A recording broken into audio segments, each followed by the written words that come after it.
One great man means a great family, a great neighborhood, a better city, community, state, and the world. The question is, if not you, then who? So I built out this 5x5 list, and I'll break this down into the comments below. But number one is knowing what your non-negotiables are. And so being able to step into the world of dating and have your non-negotiables dialed in. These are your core values. Knowing what your deal breakers are, so if they show up in the early phases of dating, interaction, knowing that, hey, this is not gonna be the best relationship for me, and being able to pull out before you get into the commitment of the relationship. And then your like-to-haves. Your like-to-haves typically, for most guys, and me in the past, were the first things I was looking for. Man, I'm looking for leggy, I'm looking for athletic, I'm looking for beautiful, but those are the like-to-haves, because the core values are what you build a relationship on. Yeah, those ancillaries that you talked about are the cherry on top. They really are, because those things are temporal and they fade. Yeah. We would love for everyone to be 25 for the rest of their life. It doesn't work out that way. Yep. But when you attach yourself to who somebody is, that does, for the most part, stay the same. And if you can link yourself up thinking that way, then you set yourself up for great success. Yeah. Great success. I love it. So guys, we wrote out a comprehensive relationship guide, and we're gonna share it with you. All you gotta do is click the link somewhere around this video, download it. It's about 60 pages, full color. It's got tactical, practical wisdom. If you're in a relationship and facing separation, divorce, or breakup, it's got tools and techniques and strategies so you can become the man of value with vision, operating from a state of victories, and really living in a way that's a leading and creating followable excellence. Josh has got some aspects in there. Him and his wife run a company called Same Team Forever. Yep. And so they know what is needed to actually have a marriage that withstands things like infidelity, things like poor communication, overcoming vices, but really supporting each other. So there's so much wisdom in this PDF we have for you guys. And then for you single guys, we're breaking down the 5x5, your vision, core values, the victories you need to stack so that you can step into the dating world, not looking for the next partner, but bringing the value of who you are as a man. That's so huge. That's so huge. I even think about sharing. I'm just going to share for the sake of it. When I was in the dating world, and I had hundreds. When I say that, it's embarrassing, but whatever it is, it's part of my story. Hundreds of failed relationships. And when I was in this season where I had set my foundation, I'd figured out my vision, I'd figured out my core values, I was moving forward with my own victories in life, is I decided the non-negotiable and the negotiable list, and I'd created that for myself. And as I was starting relationships with women, they didn't know this, but I had a 90-day.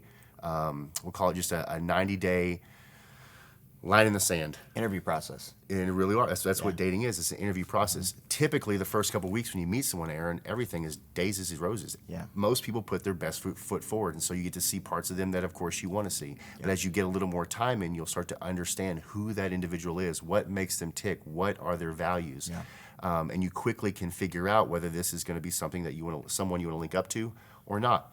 So the very few, and it was probably a dozen girls out of the couple hundred that I spent time with, there was about a dozen girls that made it to that 90-day marker, as in they had 80% of what I wanted in a future spouse. But at 90 days, I stopped and asked myself, a year from now, can I see myself marrying this woman? And 11 of them didn't make it. Yep. And I'm grateful for that. Yep. And so the reason why I put that in for myself is the longer, Aaron, we're in relationship with an individual, let's say you get to 6 months or a year or several years, and you know this individual is 70% there, 80% there of the woman that I want. This is the woman that I want to raise my children. It's really hard to get out of those relationships. Sure. You're so emotionally involved. Your lives are woven together. It's very, very difficult. So if you're in the dating world and you are open to relationships, obviously if you're dating, then give yourself some sort of time frame to get to know the individual, but also protect yourself from a long-term relationship by putting a line in the sand. Just so happened that mine was 90 days, and it worked out very well for me. So that when I got to meeting my wife, which I met her online, who cares, but I met her online, I had my non-negotiables and my negotiable list, and she checked every single one, top to bottom. It was about 50 items, to be honest with you.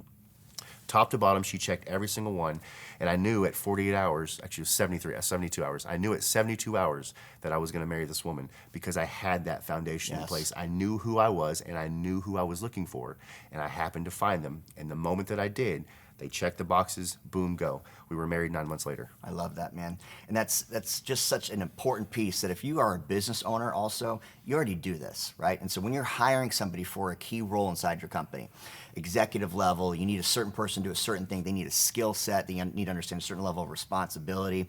They need to have a certain culture fit to fit inside your company. You're going to that interview with a very clear list, right? You've got your core values dialed in. You've got the vision for the direction you're moving in. You're asking intelligent, intentional questions that give you insight of whether or not this person would be a good fit long term. Because the worst thing inside of hiring, and we know this as business owners, is the open door turnover, like constantly bringing new people in. That is a huge detriment not only to the culture of the company, but also to the profitability of the business. It's also exhausting. It's super exhausting. So if you don't go into your dating life with the exact same blueprint, what am I looking for? Who am I? What are the core values? What's the vision that I'm looking to define in my relationship? What type of support role do I most need? Who is going to be the biggest skill set inside of this relationship? Going into your relationships with that allows you to get to know faster. Getting to know faster means you're getting to yes faster. Yeah. And the guys, the moment you take yourself seriously, is the moment you can start to take a relationship seriously. Okay. So you have to realize it starts with you. Every time it starts with you. Build that foundation, and then you can start to get out in the market, get out in the world, and find someone, again, because you attract who you are. The quality of who you are as it goes up, the greater quality of the individual, the woman you attract, will also go up. Love that.